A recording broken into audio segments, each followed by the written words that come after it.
우리 계속해서 수요일과 금요일에 제가 말씀을 전할 때 고린도전서 말씀을 보고 있습니다. 오늘도 지난주 수요일에 봤던 말씀과 동일하게 고린도전서 말씀을 가지고 우리 십자가의 복음에 관해서 살펴보려고 합니다. 지난주에 우리 확인했던 것처럼 십자가의 도는 유대인들에게는 거리끼는 것이었고 헬라인에게는 미련한 것이었습니다. 하지만 믿음으로 이 십자가의 도를 받는 사람들에게는 하나님의 지혜요 능력이 된다는 사실을 우리가 배웠습니다. 오늘 말씀의 핵심도 비슷합니다.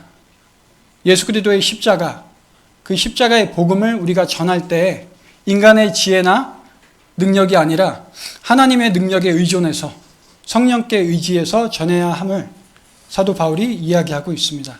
우리가 복음을 전할 때 인간의 논리나 언어가 아니라 성령께서 역사하시는 가운데 하나님의 능력으로 복음을 전해야 한다라고 이야기하고 있습니다. 우리가 다시 한번 십자가를 묵상하면서 예수님께서 십자가에 달리셨던 때로 돌아가 보기를 원합니다. 예수님께서 십자가에 달리셨고 제 6시부터 9시까지 어둠이 임했습니다. 지금으로 치면 낮 12시부터 3시까지 완전히 깜깜한 암흑 같은 어둠이 대낮에 임했습니다. 어떤 사람들은 이때 개기일식이 일어나서 어두워졌다 이렇게 이야기를 합니다. 하지만 우리가 아는 것처럼 일식은 기껏해야 몇 분에 지나지 않습니다. 3시간씩 이어지지를 않습니다. 그리고 6월절은 보통 보름인데 보름에는 일식이 일어나지를 않습니다. 또 어떤 사람들은 심한 모래폭풍이 불어와서 모래폭풍이 너무 심해서 하늘을 가렸기 때문에 흑암처럼 어두웠다라고 하는데 역시 이 6월절 시기에는 우기라서 절대로 모래폭풍이 이렇게 심하게 일어나거나 태양을 가릴 수도 없습니다. 무슨 말입니까? 예수님께서 십자가에 못 박히셔서 못 박히신 채로 매달려 계셨을 때 그때 임했던 그 칠흑 같은 어둠은 완전히 초자연적인 현상이었고 인간의 능력으로 또는 자연현상에 의해서 일어날 수 있는 일이 아니었다는 말입니다. 그리고 이 흑암은 보통 대낮에 환하게 밝아야 할 대낮에 임하는 어두움은 하나님의 저주와 심판을 뜻합니다. 하나님의 진노와 심판을 뜻하는 이 어두움은 우리가 알고 있는 것처럼 구약 성경에서 이스라엘 백성이 출애굽할 때에 그 바로의 완악한 마음을 다스리기 위해서 10가지 재앙이 임했습니다. 그 중에 9번째 재앙이 이 흑암과 같은 재앙이었습니다. 그래서 대낮에 임하는 흑암은 하나님의 심판과 진노를 의미합니다. 그렇다면 예수님께서 십자가에 매달려 계셨을 때 이때 임했던 이 어두움은 누구를 향한 하나님의 진노고 심판이었겠습니까? 그것은 원래 예수님을 향한 것이 아니라 죄 없는 의인인 예수님 그리고 하나님이신 예수님을 향한 게 아니라 전 인류를 향한 하나님의 진노의 심판이었습니다. 우리를 향한 하나님의 진노와 심판이었습니다. 그런데 죄 없는 예수께서 십자가에 달리심으로 우리 대신에 그 모든 대가를 희생을 치르신 것입니다. 얼마나 예수님께서 그 시간이 고통스러우셨으면 우리가 잘 아는 말씀 마가복음 15장 34절 말씀에 보면 제9시에 예수께서 크게 소리 지르시되 엘리 엘리 라마 사박다니 하시니 이를 번역하면 나의 하나님 나의 하나님 어찌하여 나를 버리셨나이까 하는 뜻이라. 십자가 위에서 예수님께서는 철저하게 버림받으셨습니다.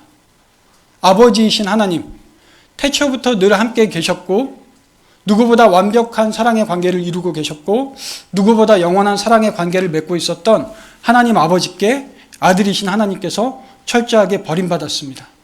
얼마나 고통스러우셨으면 어찌하여 나를 버리셨나이까라고 예수님께서 친히 그렇게 입을 열어 말씀하셨습니다. 그런데 왜 예수님께서 이 고통을 이 죽음과도 같은 하나님과의 단절을 경험하셨습니까? 그것은 우리에 대한 사랑 때문이었습니다. 우리를 절대로 놓으실 수 없어서 한 영혼을 붙들고 구원하시기 위해서 하나님과의 단절이라는 그 극단적인 인류 역사상 단 한 번밖에 없었던 그 영적인 전투와 철저한 버림받음을 몸소 체험하셨던 것입니다. 오늘 고린도전서 말씀, 이 편지를 쓴 사도 바울도 마찬가지입니다. 사도 바울은 다메섹으로 가는 길을 위해서 이 예수님을 만났습니다. 이 예수님을 인격적으로 만나고 십자가에 달리셨던 그 예수의 의미와 예수님께서 우리를 향하신 자신을 향하신 사랑이 무엇인지 깨달았습니다. 그래서 극적으로 변화되었던 것입니다. 그리고 돌에 맞는 고통, 죽음의 고통을 감수하고 선교 사역을 떠났습니다.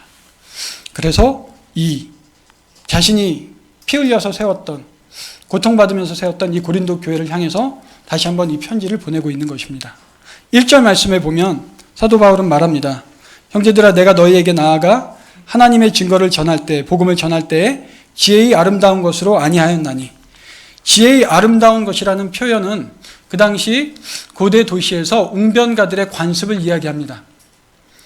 말 좀 한다는, 연설 좀 한다는 웅변가들은 고대 도시들을 방문할 때마다 온갖 화려한 미사여구와 뛰어난 말솜씨를 자랑하면서 그 도시에 대해서 칭찬을 했습니다. 그렇게 했던 이유는 사람들에게 자신을 드러내고 또 자신의 웅변을 듣는 사람들로 하여금 재정적인 후원을 받기 위함이었습니다.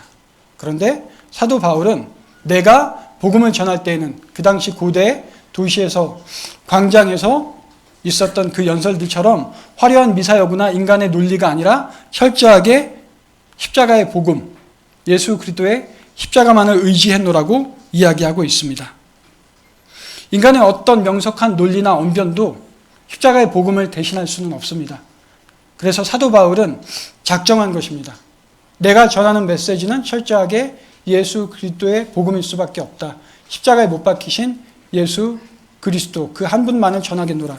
그리고 내가 전하는 방식은 인간의 지혜나 화려한 미사여구가 아니라 성령의 능력, 하나님의 능력 외에는 아무것도 의지하지 않겠노라고 철저하게 다짐한 것입니다.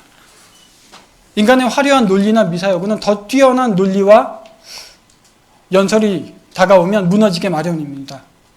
더 뛰어난 논리와 지식 앞에서 무너질 수밖에 없습니다. 하지만 하나님의 능력은 그 어떤 논리로도 깨뜨릴 수가 없습니다. 그래서 사도 바울은 오히려 미련해 보이지만 사람의 눈에, 사람의 귀에 미련하게 보이고 들리는 이 십자가의 복음을 의지했노라고 이야기하고 있습니다. 3절 말씀을 보시면 내가 너희 가운데 거할 때에 약하고 두려워하고 힘이 떨었노라고 이야기합니다. 사도 바울이 고린도의 복음을 전하기 전에 빌립보와 아덴에서도 선교 사역을 감당했습니다.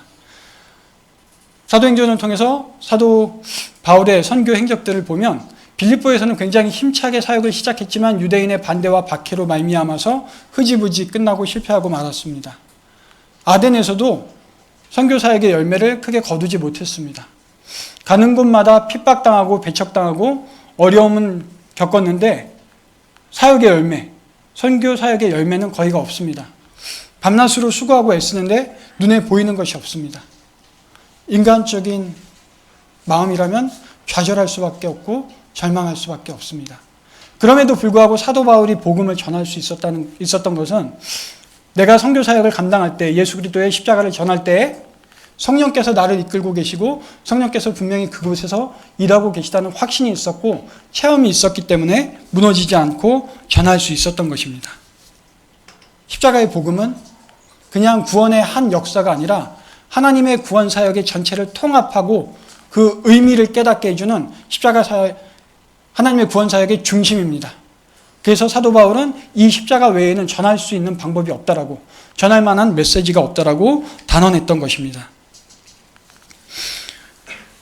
사람을 근본적으로 변화시키는 하나님의 능력, 그것 외에는 사도 바울은 바라볼 수가 없었습니다. 그 당시에 뛰어났던 웅변가들처럼 자기도 논리를 사용해서 얼마든지 사도 바울에게 지적인 능력과 신학적인 깊이가 있었기 때문에 얼마든지 설명할 수 있었지만 그것으로는 절대로 사람에게 복음을 심어줄 수도 없고 그 사람들을 변화시킬 수도 없다는 사실을 알고 있었습니다. 사람의 심령이, 영이 변하는 것은 하나님께서 하시는 일입니다. 그래서 철저하게 하나님의 능력만을 의존했던 것입니다. 생각해 보십시오. 복음을 전하려면 복음이라는 메시지가 있고 전하는 전달자와 이 복음을 받아들이는 수신자가 있습니다. 그런데 우리 고린도 교회는 우리가 이미 살펴봤던 것처럼 굉장히 쾌락적이고 타락한 도시였습니다. 우상 숭배하는 신전들이 즐비했고 온갖 극장과 공연장이 있었습니다. 얼마든지 세상 밖으로 나아가서 자신의 즐길 거리를 찾을 수가 있었습니다. 인간의 오감을 만족시킬 만한 놀거리와 즐길 거리가 풍부했습니다. 마치 서울의 강남처럼 문만 열고 조금만 가면 먹고 마실 것, 놀 것들이 즐비합니다.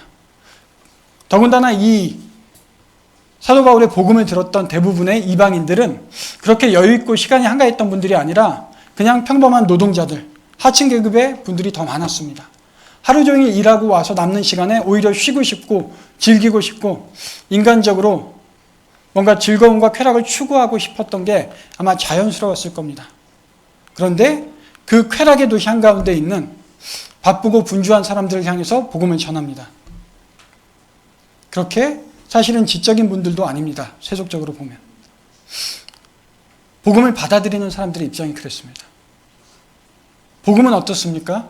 그 당시에 화려했던 그리스나 로마의 지혜로운 또 재미있는 그런 이야기나 승리에 관한 이야기가 아니라 십자가에 매달려 죽은 메시아에 관한 이야기입니다. 우리가 이미 지난 시간에 살펴본 것처럼 얼마나 어리석은 일입니까? 형편없는 복음입니다. 정말 형편없는 그 메시지를 들고 나아가는 것입니다. 복음을 전하는 바울도 마찬가지입니다. 우리가 여러 가지 역사적인 사료를 통해서 아는 것처럼 사도 바울은 굉장히 지적이고 뛰어난 사람이었지만 언어를 전달하는 데 있어서 그 당시 헬라 문화에서 높이 평가했던 수사학적인 입장에서 보면 결코 뛰어난 웅변술이나 화려한 연설을 할 수 있는 사람이 아니었습니다. 오히려 다소 어눌하고 그저 평범한 수준의 전달력을 가진 연설가였습니다. 그의 연설보다 그의 외모는 오히려 더 볼품이 없었습니다. 우리 사진에 그림 같은 데 보면 대머리로 나오기도 하고 안질에 걸렸다라고도 하고 못생겼다라고도 얘기를 합니다. 네. 공감이 가면 안 되는데 저는 공감이 갑니다. 네.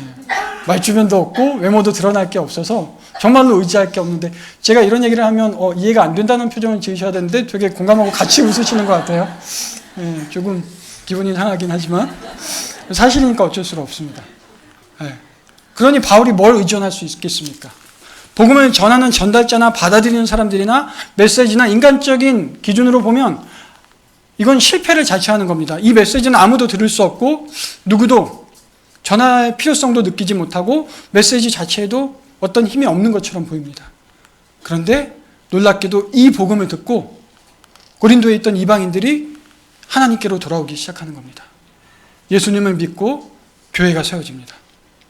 인간의 능력으로는 도저히 불가능한 일이고 말도 안 되는 터무니없는 일들이 벌어집니다. 그렇게 해서 고린도 교회가 세워졌습니다. 그래서 사도 바울은 자기의 능력이 아니라 철저하게 4절 말씀에 나온 것처럼 내가 설득력 있는 지혜의 말로 전한 것이 아니라 성령의 나타나심과 능력으로 전했다라고 이야기하고 있습니다. 누가 보아도 이건 인간이 한 게 아니라 고린도에 있는 이방인들이 하나님을 믿게 된 것은 성령께서 하신 일이었습니다. 이 내용이 구체적으로 무엇인지는 알 수 없지만 분명히 성령께서 역사하셔서 그들이 회심을 했고 성령의 임재를 어떤 형태로든 성령께서 이들 가운데 임재하셨구나 바울도 느끼고 고린도 교인들도 느낄 수 있었습니다. 그리고 우리가 뒤에 계속해서 보면 알 수 있겠지만 성령께서 주시는 은사들 예언이나 방언과 같은 성령의 은사들이 교인들 사이에 나타나기 시작했습니다. 그래서 사도 바울은 철저하게 자신의 실패했던 선교 사역을 보더라도 내가 한 게 아니라 성령께서 하셨고 너희들이 아는 것처럼 이 복음은 인간의 지혜로 이해할 수 있는 게 아니라 성령께서 너희들 마음 가운데 역사하셨기 때문에 나타났고 우리가 이제 그 역사에 의해서 고린도라는 그 교회 안에 들어와 있다라고 이야기를 하고 있습니다. 그런데 1장 말씀에서 우리가 살펴봤던 것처럼 그렇게 귀하게 세워진 교회 안에 분파가 생기고 당파가 생기고 서로 분열하고 갈등하고 심지어 서로 재판에 걸고 고소를 합니다. 그래서 사도 바울은 각자의 논리와 인간의 지혜 이성을 버리고 오히려 그것들보다 더 뛰어나고 도저히 인간의 논리로 이해할 수 없는 하나님의 능력으로 다시 돌아오라고 이야기하는 것입니다. 교회에 있는 문제들이 고린도 교회가 당면하고 있는 문제들이 지극히 현실적이고 인간적인 문제들처럼 보이지만 사실은 그 내면을 들여다보면 영적인 문제요 우리 마음의 본질에 관한 문제라고 이야기하고 있는 것입니다. 그래서 예수 그리스도의 십자가 인간의 능력으로는 해결할 수 없는 것들을 예수 그리스도의 십자가로 돌아와서 하나님의 능력으로 해결하자라고 이야기를 하고 있습니다. 제가 지난번에도 잠깐 소개드렸는데 이요셉이라는 사진작가가 쓴 글에 보면 짧은 얘기가 나오는데 티벳에 갔다고 합니다. 한 번은 사진작가로서 여행을 하느라고. 그런데 가서 봤더니 티벳의 승려가 불교를 대부분 불교를 믿으니까요. 우리 양육했던 성결이는 알아서 그 얘기 아는 얘기인데 하고 고개를 끄덕이고 있습니다. 이 티벳 승려에게 복음을 전해준 사람도 없는데 어느 날 자는데 꿈에 하나님이 나타나서 복음을 들려줬습니다. 아무도 전한 사람이 없는데 이 티벳의 승려가 실제 있었던 이야기입니다. 그 꿈에 하나님을 만나고 복음을 듣고 전도자가 됐습니다. 그래서 10년을 넘게 복음 전파자로, 쉽게 말하면 스님이 목사님으로 된 거죠. 머리 깎고 스님이었던 분이 꿈에 그것도 하나님 만나서 구원받고 이제 복음을 전하는 자가 되어서 복음을 전합니다. 거기 그분한테 찾아가서 인터넷에다가 이제 교회 홈페이지도 운영하고 그러시나 봐요. 사진 찍고 올리는 법을 알려줬다라고 합니다. 놀랍죠? 이게 성령의 능력입니다. 제가 복음을 전하고 있지만 목회자가 하는 일, 사실은 목사가 없어도 얼마든지 복음은 전파될 수 있습니다. 기껏해야 성경을 주석가들이 써놓은 책을 보고 참고하고 고민하고 묵상해서 조금 더 쉽게 여러분들이 조금 더 편하게 들으실 수 있도록 전하는 것뿐입니다. 하지만 마음만 먹으면 여러분들 이 성경책 한 권만 갖고도, 한 구절만 갖고도 얼마든지 하나님의 말씀이 친히 여러분 가운데 들어가서 말씀 몇 구절만 읽어도 얼마든지 구원받을 수 있습니다. 심지어 이 성경이 없어도 하나님은 친히 역사하셔서 이렇게 꿈으로도 복음을 전하십니다. 그러니 복음 전달자의 역할이란 그저 하나님께서 필요하실 때 쓰임받는 것뿐이고 다리 역할을 하는 것뿐이지, 진짜로 역사하시는 분은 하나님께서 친히 하나님의 말씀을 하나님을 알지 못하는 사람들에게 심어주시는 것입니다. 그래서 이 복음, 인간의 눈에 정말 어리석어 보이는 이 십자가의 복음이 바로 이 자체가 하나님의 능력이 되는 것입니다. 교회 오빠로 알려진 분이 있습니다. 들어보셨을 것 같은데 교회 오빠 이관이라는 부부가 있죠. 이관이 오은주 부부가 있는데 저도 꽤 오래전에 다큐멘터리에서 지나가면서 한번 봤던 것 같고 성도들 사이에 이렇게 카톡으로 막 주고받고 이야기가 오갔던 걸 본 기억이 있습니다. 근데 얼마 전에 영화로도 나왔고요. 또 책으로도 출간이 됐다라고 합니다. 책의 서평을 잠깐 읽어드리도록 하겠습니다. 저는 이 책과 상관이 없습니다. 책을 팔아먹으려고 하는 게 아니니까 오해하지 않으셨으면 좋겠습니다. 이 책은 종교의 유무를 떠나 삶과 죽음의 참된 의미를 되새겨 볼 수 있게 한다. 기독인들에게는 십자가 사랑을 회복하게 한다. 비기독교인 절망의 끝자락에 위태롭게 서 있는 이들에게는 일상의 소중함을 바라보게 하는 책이다. 소중한 사람에게 선물하길 추천한다. 끝에 건 안 읽을 걸 그랬어요. 그죠? 이걸 읽으니까 꼭 진짜 책 선전하는 것 같은데, 모르시는 분들을 위해서 제가 잠깐 설명을 드리겠습니다. 이 이관희와 오은주 집사 부부는 어떤 상황이었냐 하면 결혼한 지 한 달 만에 아버지께서 뇌출혈로 쓰러지셨습니다. 이것만 해도 집안에 굉장히 어렵고 힘든 일이죠. 그런데 첫 딸이 태어나고 한 달도 채 되지 않아서 본인도, 이 이관희 집사 자신도 대장암 사기라는 판정을 받습니다. 정말로 손 쓸 수 없는 지경에 이른 거죠. 이 사실을 듣고 충격을 받은 어머님이 갑자기 쓰러져서 돌아가십니다. 정말 만화 같죠. 너무 황당해서 만화 같을 정도로 비극적인 일들이 일어납니다. 근데 이게 끝이 아니라 아내인 오은주 집사마저도, 남편을 잠깐 간호했던 아내마저도 혈액암 사기라고 판정을 받습니다. 온 가족이 쓰러지고 죽고 죽을 병에 걸려버립니다. 머피의 법칙도 이런 법칙이 없죠. 너무 비극적이고 너무 암담하고 끔찍한 상황이라 차라리 비현실적으로 들립니다. 그런데 이분들의 이야기가 이렇게 회자되고 방송을 타게 된 건 단순히 이 비극적인 일이 쌓여서 특별하다고 해서 드러난 것이 아닙니다. 이 암담하고 절망적인 상황에서 이 두 부부가 보여줬던 신앙적인 모습 때문에 다큐멘터리가 제작이 되고 영화화되고 심지어 책으로 나왔습니다. 교회 오빠 이관희 집사는 사실은 작년 9월에 이미 소천했습니다. 이관희 집사가 보여줬던 신앙인의 태도, 절망적이고 고통스럽고 정말 인정하고 싶지 않은 현실 가운데서 그가 투병 생활을 하면서 보여줬던 태도는 한마디로 요약하면 이거였다고 합니다. 내 삶 전체를 돌아봤을 때 순간순간 하나님께서 함께 하셨던 은혜를 도저히 부인할 수 없고 잊을 수 없다. 그런데 내가 어떻게 감히 하나님을 원망할 수 있겠는가? 나에게 닥친 이 고통과 시련도 하나님께서 허락하신 것으로 알고 묵묵히 감내하겠다. 그리고 때로는 웃고 오히려 때로는 감사하고 이분의 그 모습이 정말 지극히 평범한 한 부부이고 어떻게 보면 세상적으로 보면 가장 고통받고 밑바닥에 있는 분인데 그 상황 가운데서 잃지 않는 신앙의 모습으로 인해서 하나님께서 이 부부의 삶과 신앙을 세상 밖으로 드러내 보여주셨습니다. 이분들을 취재했던 방송팀 KBS의 이호경 PD는 신앙인이 아닙니다. 그리고 다큐멘터리를 제작했던 제작진 중에 신앙인은 단 한 사람도 없었다고 합니다. 그래서 이분들을 취재하면서 물었던 게 아니 도대체 어떻게 이 상황에서 저런 웃음이 나오고 저런 고백이 나오고 저런 밝은 태도가 나올 수 있을까? 질문할 수밖에 없었다라고 합니다. 그리고 이어진 질문이 하나님이 도대체 누구신가? 하나님은 계신 것인가?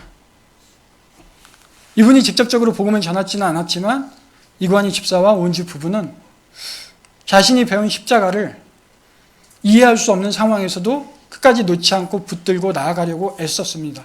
몸부림쳤습니다. 물론 쉽지 않았을 것입니다. 때로는 부인하고 싶고 남몰래 절망도 하고 우울해지기도 했을 것입니다. 하지만 그럼에도 불구하고 십자가에 못 박힌 예수 그리스도를 바라보고 나에게 닥친 이 시련도 그분의 고통에 비하면 감내할 수 있다라고 다짐하고 극복하고자 애썼을 것입니다. 그래서 이분들을 지켜보는 하나님을 알지 못했던 사람들이 저 사람들의 모습을 볼 때 하나님의 존재를 부인할 수 없다. 하나님은 누구신가? 라고 질문할 수밖에 없었고 이 이호경 PD는 인간의 고통 가운데 개입하시는 하나님을 이분이 정말로 하나님을 믿게 됐는지는 알지 모르겠지만 깨달을 수 있었다라고 합니다. 인간의 머리로 인간의 고통 가운데도 신이란 존재가 하나님이라는 존재가 이런 방식으로 개입할 수 있구나 라고 이야기합니다. 그리고 이관희 집사가 아내에게 이런 말을 한 때가 있었다고 합니다. 죽기 얼마 전에 정말 고통이 극심하게 다다랐을 때 하나님으로부터 단절된 것 같은 느낌, 예수님께서 느끼셨던 그 느낌, 십자가상에서 느끼셨던 그 느낌을 알 수 있을 것 같다라고. 이 이야기를 듣고 하나님을 알지 못하는 이호경 PD는 이관희 집사가 지금까지 잘 버텨오다가 이제 드디어 신앙을 포기하려고 하는 건가 의심을 했다고 합니다. 그런데 나중에 상황을 깨닫고 나서 자기가 인정하는 것은 이때가 이관희 집사가 가장 주님과 가까이 있었고 주님의 십자가의 의미를 누구보다 절실하게 온몸으로 체험하면서 느꼈던 순간이라고 고백을 합니다. 세상적인 눈으로 볼 때 버림받은 것 같은 이 가정. 그런데 그 가정은 십자가를 놓지 않았습니다. 그리고 이 십자가가 세상 밖으로 드러났고 하나님을 알지 못하는 사람들에게 십자가가 하나님의 능력임을 언어가 아니라 인간의 지혜나 논리가 아니라 그들의 삶으로 증거했던 것입니다. 그래서 사도 바울은 고린도 후서에서 하나님의 능력에 대해서 이렇게 표현합니다. 고린도후서 10장 4절에서 5절 말씀입니다. 우리의 싸우는 무기는 육신에 속한 것이 아니요 오직 어떤 견고한 진도 무너뜨리는 하나님의 능력이라. 모든 이론을 무너뜨리며 하나님 아는 것을 대적하여 높아진 것을 다 무너뜨리고 모든 생각을 사로잡아 그리스도에게 복종하게 하니. 인간의 모든 논리와 이론은 하나님의 능력 앞에서 무너집니다. 예수 그리스도 앞에 굴복합니다. 그래서 바울은 고린도 교회 성도들을 향해서 우리의 싸움은 육적인 싸움이 아니라고, 눈에 보이는 싸움이 아니라 현실적인 문제들이 아니라 본질적인 싸움, 영적인 싸움이라고 이야기를 하고 있습니다. 그리고 이 영적인 싸움에서 이길 수 있는 무기는 다른 그 어떤 논리가 아니라 바로 하나님의 능력이라고 이야기를 합니다. 인간의 모든 이론과 논리를 깨뜨리고 예수 그리스도의 발 앞에 굴복시키는 하나님의 능력이 이 영적 싸움에서 이길 수 있는 방법이라고 이야기를 합니다. 그리고 고린도 교회 성도들이 그 치열한 인간적인 다툼과 이기적인 그 욕망들 사이에서 벗어나서 다시 한번 십자가로 나아오라고, 하나님의 능력 앞에 나오라고 이야기하고 있는 것입니다. 이사야서 46장 1절에서 4절 말씀 우리 함께 찾아봤으면 합니다. 이사야서 64장 1절에서 4절 말씀입니다. 구약성경 1045페이지. 역시 이사야 선지자가 하나님의 능력에 대해서 이야기하고 있습니다. 구약성경 1046페이지 이사야서 64장 1절에서 4절 말씀 우리 한 목소리로 함께 읽어보도록 하겠습니다. 원하건대 주는 하늘을 가르고 강림하시고 주 앞에서 산들이 진동하기를 불이 섭을 사르며 게 하사 주의 원수들이 주의 이름을 알게 하시며 이방 나라들로 주 앞에서 떨게 하옵소서. 주께서 강림하사 우리가 생각하지 못한 두려운 일을 행하시던 그때에 산들이 주 앞에서 진동하였사오니 주 외에는 자기를 앙망하는 자를 위하여 이런 일을 행한 신을 옛부터 들은 자도 없고 귀로 들은 자도 없고 눈으로 본 자도 없었나이다. 아멘. 이것이 하나님의 엄청난 능력입니다. 하늘을 가르고 산을 진동시키고 바닷물을 마치 찻잔에 물을 끓이듯이 끓일 수 있는 것이 하나님의 능력입니다. 그런데 여러분, 우리 스스로에게 이 시간 물어봤으면 좋겠습니다. 우리는 하나님의 능력을 얼마나 이해하고 얼마나 의지하고 있습니까? 우리는 눈에 보이는 것들, 우리 손에 만져지는 것들만 바라보고 느끼고 그 현실들로 인해 고민하고 있지 않습니까? 하나님의 능력보다는 내가 가진 것들, 내 힘과 나의 재력과 나의 영향력과 나의 대인관계와 나의 학벌과 나의 지식과 나의 논리로 나에게 닥친 문제들을 해결하려고 애썼던 때가 얼마나 많이 있습니까? 그런데 하나님께서는 인간의 능력이 아니라 하나님의 능력 앞으로 나오라고 다시 한번 이야기합니다. 예수 그리스도의 복음, 십자가의 복음이야말로 하나님의 능력이며 그 복음을 전할 때조차도 인간의 지혜가 아니라 하나님의 능력으로 전해야 한다라고 얘기합니다. 그리고 그 하나님의 능력을 받은 사람들이 비로소 살아날 수 있고 하나님 앞에 올 수 있고 인생의 많은 문제들이 해결될 수 있다라고 이야기를 합니다. 우리는 십자가를 바라볼 때 로마에서 가장 저주받고 가장 끔찍한 형벌의 도구만을 바라보아서는 안 됩니다. 그 낡은 십자가에서 영적인 의미를 찾을 수 있어야 합니다.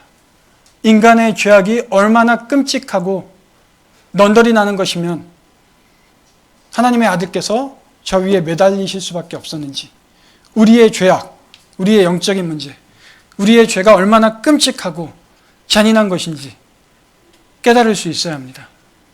눈에 보이는 십자가가 아니라 그 안에 담긴 영적인 의미를 볼 수 있어야 합니다.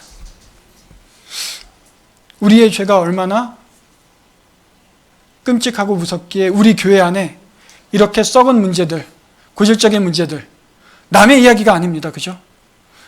말씀은 남에게 적용하는 것이 아니라 하나님의 말씀은 나에게 적용하는 것입니다. 내 안에 도저히 고쳐지지 않는, 늘 매번 말씀드리는 것 같은데 정말 파내고 파내도 그치지 않은 나의 이기심과 나의 욕망과 나의 논리, 하나님 앞에서 굴복하지 못하는 나의 자아를 두고 싸워야 하는 것입니다. 그 영적인 문제가 해결될 때 우리의 현실적인 문제들이 비로소 해결이 될 수가 있습니다. 그래서 하나님께서는 다시 한번 구제불능 상태일 수밖에 없는 우리 인간들, 우리 사람들에게 십자가에 못 박히신 예수 그리스도를 바라보고 그분 앞으로 나오라고 이야기하고 있습니다. 여러분, 우리 여름 사역들이 질비하게 예정되어 있습니다. 여름만 되면 많은 한국 교회들이 국내로 해외로 단기 선교를 떠납니다. 그런데 우리가 전하는 그 복음 가운데 십자가에 못 박힌 그리스도가 있는지 확인해 봐야 되겠습니다. 직접적인 말씀이 아닐지라도 우리의 행동, 그 선교지에서, 국내에서, 해외에서, 인제에서, 상주에서, 캄보디아에서 우리가 행하는 것들이 우리의 말과 우리의 행동 가운데 정말로 십자가에 못 박히신 예수 그리스도가 존재하는지, 우리가 십자가의 그 복음을 전하고 있는지, 우리가 스케줄을 짜고 예산을 거두고 바자회를 하고 사람들을 교육시키지만 그 안에 과연 하나님의 능력이 있는지, 우리가 인간의 계획과 지혜만 의지하고 있지는 않은지 점검해 볼 필요가 있습니다. 인간의 준비가 조금 부족해도 성령께서 역사하시면 고린도 교인들을 교회 안으로 부르셨던 그 성령의 역사하심이 우리 가운데 있다면 우리에게 닥친, 인간이 계획했지만 하나님께서 이끌어 가실 그 여름 사역들 가운데 분명히 성령의 역사하심이 나타나리라고 믿습니다. 그리고 우리가 기억해야 할 것, 하나님의 능력은 하나님의 능력입니다. 무슨 말이냐 하면 하나님의 능력은 인간의 능력이 닿지 않는 곳에서 시작합니다. 병원에 찾아가서 나을 수 있는 질병, 교수에게 찾아가서 배울 수 있는 지식이라면 하나님의 능력이라고 할 수 없습니다. 하나님께서는 그런 것들은 우리 인간의 능력으로 충분히 알아서 하라고, 하나님께서 허락하신 지적인 능력과 하나님께서 허락하신 병원과 과학적 기술들로 얼마든지 해결하라고 내버려 두십니다.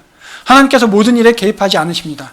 그런데 하나님의 능력이 시작되는 것은 바로 십자가에 계셨던 그 예수께서 죽음을 깨뜨리고 일어나셨던 그 순간, 인간의 힘으로는 죽음을 이길 수 없지만 하나님만이 죽음을 이길 수 있습니다.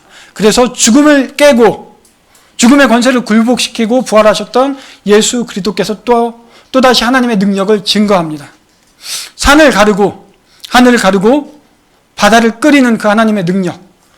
그래서 우리 안에 도저히 인간의 능력으로는 이제는 감당할 수 없다라고, 우리의 능력으로는 변화될 수 없고 변화시킬 수 없고, 우리의 능력으로는 우리의 교회, 우리 가정, 내 자신의 문제를 해결할 수 없다라고 절망하는 그 순간이 사실은 하나님께서 역사하실 수 있는 출발점입니다. 우리 가족 가운데 도저히 의사가 고칠 수 없다라고 하는 환자들이 있습니까? 우리가 믿어지지 않고 싶지 않지만 하나님 앞으로 나아갔으면 좋겠습니다. 하나님, 이 시대에도 여전히 하나님께서 역사하고 계시고 치유의 능력이, 주께서 보여주셨던 그 치유의 능력이 오늘 2019년 한국 사회에서도 여전히 일어날 수 있음을 믿습니다. 내 변화되지 않는 마음 붙들고 나아갑니다. 인간의 능력으로는 저 사람의 마음 고칠 수 없고 저 사람의 마음은 물론이고 내 마음조차도 고칠 수 없지만 하나님께서 그 성령의 능력으로 내 마음 고쳐주시기 원합니다. 우리 안에 있는 담과 분파와 갈등들, 우리 안에 있는 미워하는 마음들, 용서하지 못하는 것들, 지금 이 순간에도 내 마음으로는 할 수 없을 것 같지만 하나님께서 역사해 주시기 원합니다. 우리 교회의 미래, 인간의 눈으로 보면 한국교회 이미 망한 것 같고 가망이 없는 것 같고 여전히 사람들의 손가락질을 받고 있지만 하나님께서 역사하시면 다시금 부흥할 수 있고 다시금 살아날 수 있고 우리 안에 인간의 지혜가 아니라 하나님의 능력, 십자가의 복음을 통해서 우리가 다시 한번 살아날 수 있다라고 믿고 하나님의 능력 앞으로 나아갔으면 합니다. 그때 성령께서 우리 가운데 역사하리라고 믿습니다. 마지막 로마서 1장 16절을 읽으면서 우리 기도했으면 합니다. 사도 바울은 로마서를 통해 이렇게 고백합니다. 내가 복음을 부끄러워하지 아니하노니 이 복음은 모든 믿는 자에게 구원을 주시는 하나님의 능력이 됨이라. 먼저는 유대인에게요 그리고 헬라인에게로다. 십자가에 못 박히신 예수 그리스도의 복음이 하나님의 능력임을 알고 결코 부끄러워하지 않는 저와 여러분이 되시기를 소망합니다. 우리 찬양 한 곡 먼저 하신 후에 함께 기도했으면 합니다. 오늘은